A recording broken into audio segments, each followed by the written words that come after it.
You know that feeling? Like when you're trying to plan for the future, but it feels like all the old rules about money and success, they just don't work anymore. Yeah, you are definitely not alone there. Today, we're going to dig into, well, why that is. Okay, so for this deep dive, we're going to be looking at a conversation with Raoul Pal. Right. Someone who, well, he's really made understanding the financial world his thing. Raoul, he's known for his straight talk, and he really wants to help people figure out this whole new financial reality. You know, maybe even unfuck their future, as he puts it. I love that. He particularly focuses on millennials. Okay. They're facing some pretty big challenges, right? Yeah, for sure. Did you know millennials are actually on track to be the first generation, like literally poorer than their parents? That's crazy to think about. It's like the script has completely flipped. Totally. And it's not just a feeling either. The data is really wild. Compared to 1983, homeownership for 30-year-olds. Yeah. It's plummeted, like from 50% all the way down to 32%. And it's a trend you see everywhere. Marriage rates are like half what they used to be. Wow. And even having kids, that's dropped dramatically from 60% to only 32%. That's a huge drop. No wonder everyone's so stressed about money these days. Yeah. So what can we actually do about this? Well, that's where Raoul gets super interesting, right? Yeah. He has this whole idea of like becoming an expert, Okay. but not just any expert, a strategic expert. Ooh, strategic expert. What does that even mean? So he thinks it's crucial, like absolutely crucial, to develop some kind of special skill that everybody wants. Okay. And then target the market where that skill is, super valuable. So it's not just be good at something. Yeah. It's be good at something that people will pay you for, you know? And ideally in a market that's growing, I guess. Exactly. Like he gives this great example. Think about like you have all the social media expertise, right? Yeah. What if you applied that to like pre-IPO companies? Oh, okay. Pre-IPO companies, those are businesses that are like getting ready to go public. Right, right. And they need people who understand how to create all that buzz. So your skills are the same, but you're working in this really high stakes environment Exactly. where your expertise is like gold. Exactly. That makes a lot of sense. Okay. But how do you even know what to specialize in? That's a big decision. It is. And Raoul has this kind of cool method for that. Okay. He calls it manifesting your destiny. I like it already. Basically, you picture yourself 5 years from now, right? Okay. Living your best life, you know. What are you doing? What skills do you have? I like this. So instead of just like picking something randomly, you start with the goal and then work backwards. Exactly. To figure out what you need to learn. And that helps you cut through all the noise and really focus on the knowledge that's going to matter. Oh, so it's all about being intentional. Okay. Yeah. But, becoming an expert, that takes work. So there's no shortcut. Raoul, I remember him saying that your 20s are the time to hustle, learn as much as possible, and, fail a lot. Oh, yeah. He actually argues that maybe work-life balance can wait a little. Interesting. This is the time to build that foundation. Right. You get those valuable skills. Makes sense. Make the mistakes that you're going to learn from later. Right, because you learn a lot more from failing than you do from winning. Exactly. That's so true. Okay, but even if you nail down your dream career, you become this expert. Right. What about actually investing? The classic advice is to start early, put your money in the S&P 500, and just wait. Yeah. But Raoul, he's not really buying that anymore, is he? No, not really. He's pretty convinced that you need returns that actually beat the devaluation of your money. Right, with inflation and all that. Right. So it's not just keeping up anymore. You have to beat inflation just to stay afloat. Exactly, yeah. And he's pretty critical of, the traditional options. Like what? He says real estate, not the sure thing it used to be. Even gold, he says, has been losing value lately. Really? And the S&P 500 just won't get you the returns you need to get ahead. So where does he think the real opportunity is? Well, I think you can probably guess. Crypto. Crypto. He is all in on crypto. He sees it as a way to, kind of level the playing field. Right. Potentially get massive returns. Yeah. But he's not talking about those get-rich-quick schemes. Right. No. He's not interested in meme coins. He's more focused on the tech behind it all. Exactly. It's about understanding blockchain. Think of it like a giant unhackable spreadsheet in the cloud. Okay. Where everyone can see what's going on. That's basically what blockchain is. It's the secure and transparent way to keep track of transactions, and it cuts out all those middlemen like banks and governments. That's actually a really good analogy. It finally makes sense to me. But, okay, why is it so revolutionary? Well, because it creates trust, but in this decentralized way. Imagine that. Like, no single entity controls it, Right. but everyone can see all the transactions. Oh, so it's like built-in checks and balances. Exactly, yeah. And this tech, it's already changing so many industries, Right. Look at gaming, for example. Okay. Now you can actually own and trade those in-game assets. You couldn't do that before. Right. Or even the world of commodities, super complex, right? Blockchain is streamlining those supply chains and making every step transparent. So it's like blockchain is bringing this accountability and efficiency to, like, areas that used to be so mysterious. Exactly. Okay, so with all these different blockchains out there, which ones does Raoul actually think are worth paying attention to? He's really into Ethereum, calls it the world computer, allows developers to build all sorts of applications on top of it. Okay. It's like the foundation for this whole new digital world. So Bitcoin is like the original. But Ethereum is where all the cool new stuff is happening. Right, it's like the Wild West of finance. He's also got his eye on some newer ones, Solana and Sui, thinks they've got a lot of potential, with their innovative tech and their fast-growing communities. So he's spreading his bets a little bit. Exactly. Diversification is key, especially with, crypto being so volatile. But, and this is important, he's super cautious about getting too greedy. Yeah, I can see how that would be tempting, especially with all the crypto hype. Right. He says chasing those risky bets is the biggest mistake people make. It's about being strategic and understanding the risks. So if someone is, like, just starting out, what's his advice? He says allocate a big chunk of your crypto portfolio to what he calls your core holdings, Bitcoin, Ethereum, Solana. Okay, got it. Those are your long-term plays. But what if, you have a little bit of a gambler streak?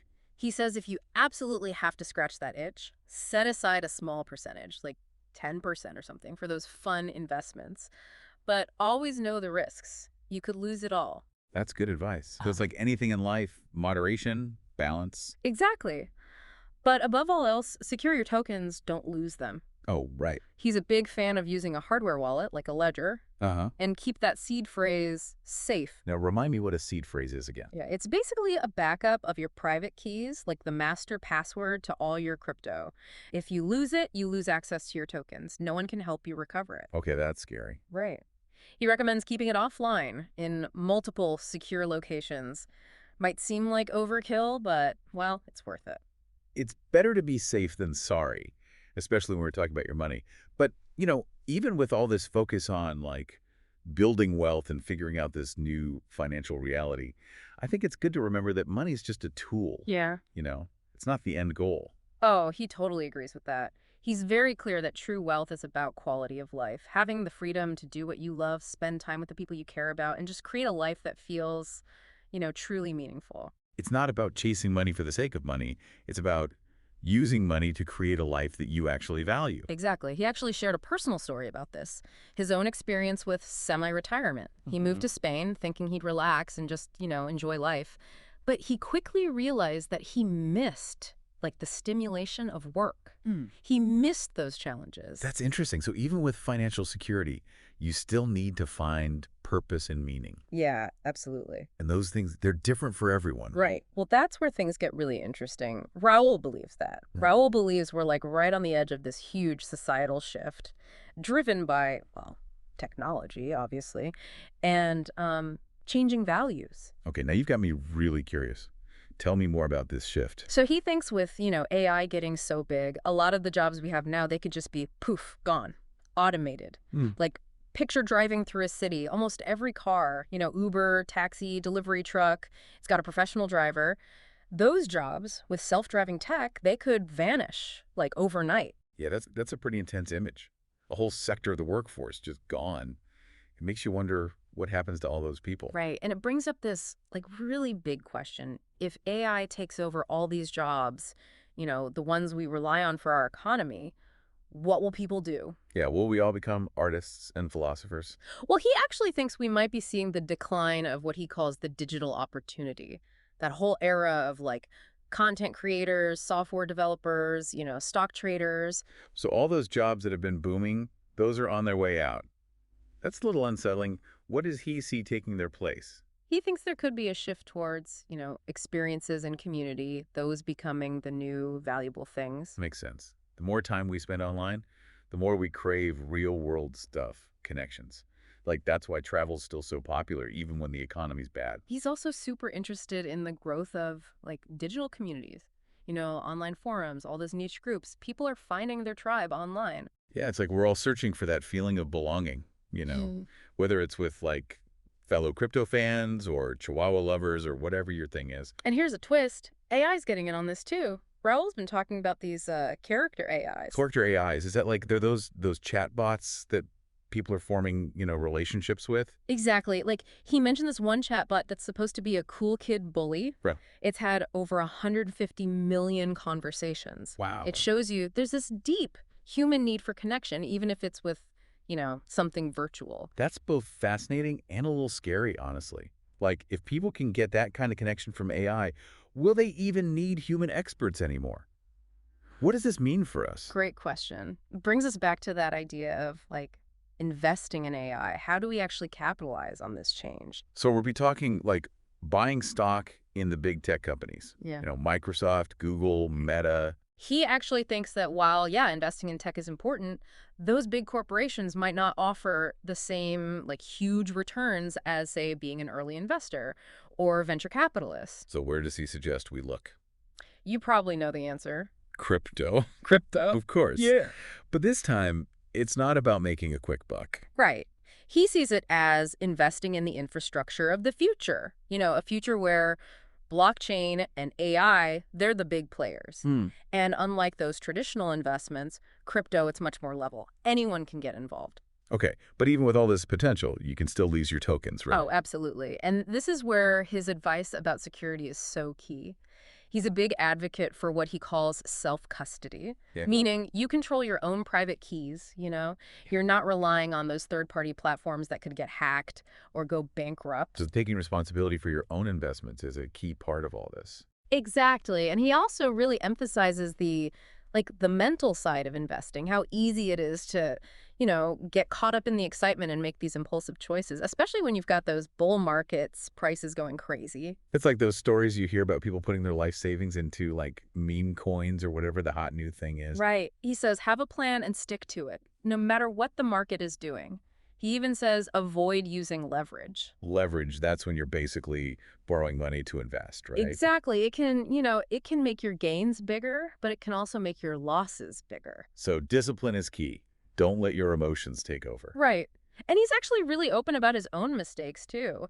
Admits that he sold his Bitcoin early on and missed out on huge gains. And he regrets not buying more when the market was down. It's cool to hear someone at his level admit they messed up. It makes him seem more human, It definitely does. And it also highlights, like, how important patience is, taking that long-term view when it comes to investing. So it's not about perfectly timing the market. It's more about riding out the ups and downs. Exactly. But even with all this talk about, financial strategies, Raoul's really clear. True wealth, it's not just about money. It's about quality of life.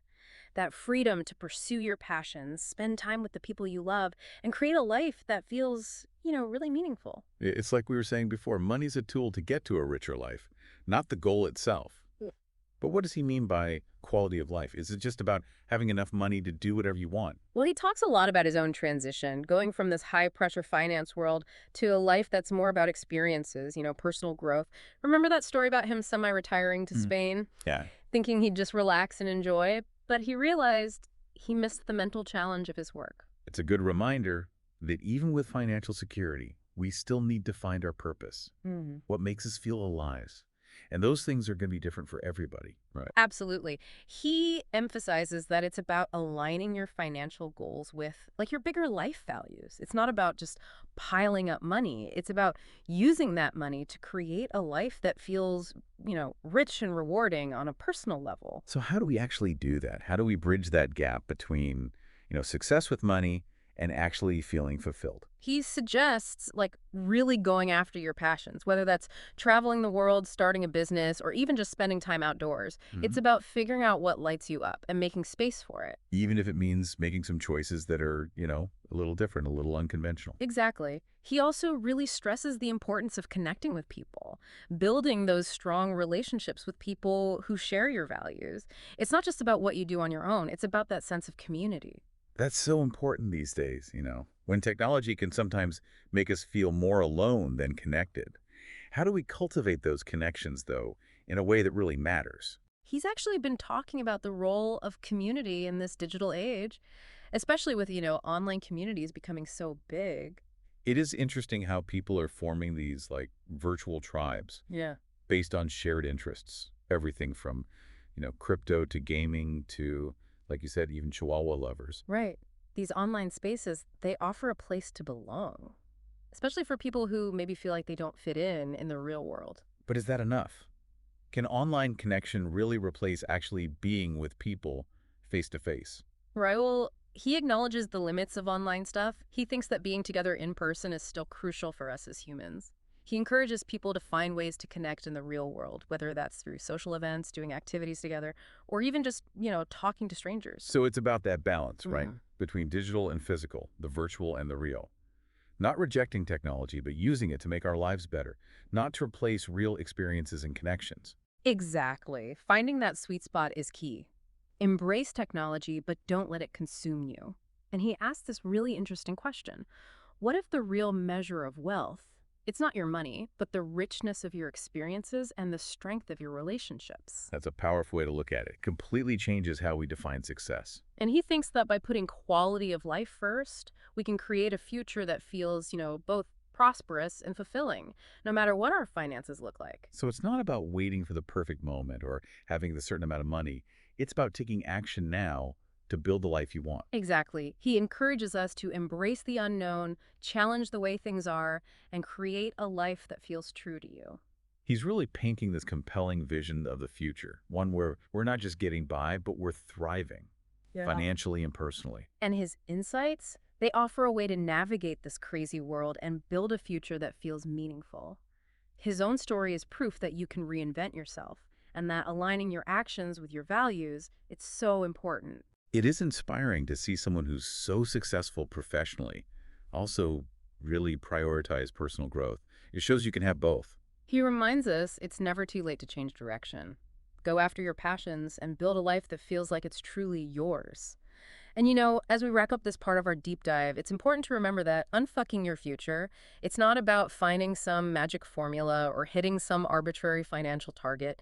It's about taking charge of your life, making conscious choices, and creating a future that lines up with what you really value.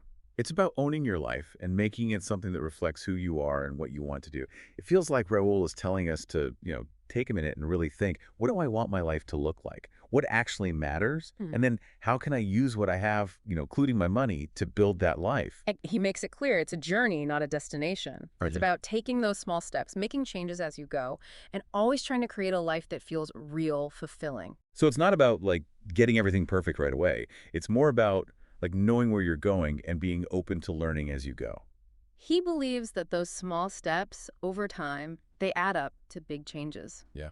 It could be something as simple as, finally taking the time to learn about blockchain, opening that crypto account you've been thinking about, or even just, having that honest conversation with someone you trust about what you're afraid of and what you really want in life. It's like he's saying, the future isn't some fixed thing. It's something we create. Exactly. And that brings us to a point that Raoul really hits hard. The future isn't something to be scared of. It's something we get to create. We get to be a part of it, shape it, not just watch it happen. He really believes that we're living in this, really key moment. We have the chance to redefine what it even means to be human and create a future that's more fair, sustainable, fulfilling. So he's calling us to, step up. Be a part of building something better for ourselves and for the people who come after us. But are we up for it? That's the question, isn't it? Yeah. Will we embrace the opportunities and face the challenges? Because there will be challenges. Or will we just get swept away by all the changes happening? It's up to us. It's a good reminder that we all have a role to play in this. as individuals and together. And remember what Raoul said, the future isn't set. It's a canvas waiting to be painted with our choices, our actions, and our dreams. So go out there and paint your masterpiece. The world's waiting. And that wraps up our deep dive into the future with Raoul Pal.